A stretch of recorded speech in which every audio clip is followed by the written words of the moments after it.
কয়জনে খাবেন?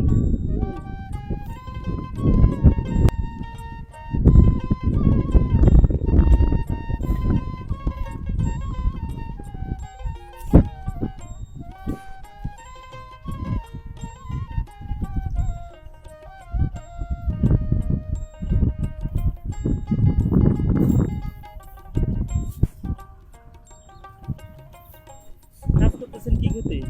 দিঘাতে যদি ধান রোপণ করতেছেন। কি কি তরকারি নিয়ে আসছেন ভাই? পাঙ্গাস, আলু, বাগুন, মটন। সকালে আসছেন, সকালে খাইলেন আর দুপুরে খাবার? সকালে কি খাবার নিয়ে আসছিলেন? দেয়া কি খাবার? একবারে দিয়ে উঠছেন। এখানে খাইতে কেমন লাগে ভাই চকে? ওকে ভালো লাগে। দারুণ একটা পরিবেশ। মানুষ দেখা গেছে অনেকে বড় বড় ভবনে থেকে বা 5 তারকা হোটেলে থেকে এরকম শান্তি পায় না। আপনারা যেভাবে শান্তি দেখান, কাজ করে তো ক্ষুধাটা বেশি লাগে, ভালো লাগে নাই। এতে মজা লাগে অন্যরকম। এই যে দারুণ পরিবেশ।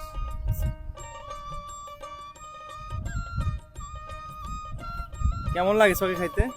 ভালো লাগে। ভালোই লাগে না?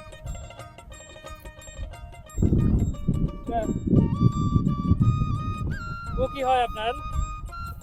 ব্যবসা। চাচা ভাইতে খেতে কাজ করতেছেন। পড়াশোনা করো না তুমি? পাশাপাশি যে সহযোগিতা করো কাজে। কেমন লাগে তোমার এই চকে খাইতে? ভালো লাগে। বাড়িতে বেশি ভালো লাগে না এই চকে ভালো লাগে? চকে না, চকে খাইতে মজা লাগে অন্যরকম। কাজ করলে তো ক্লান্তি লাগে, তখন ক্ষুধাও বাড়ে।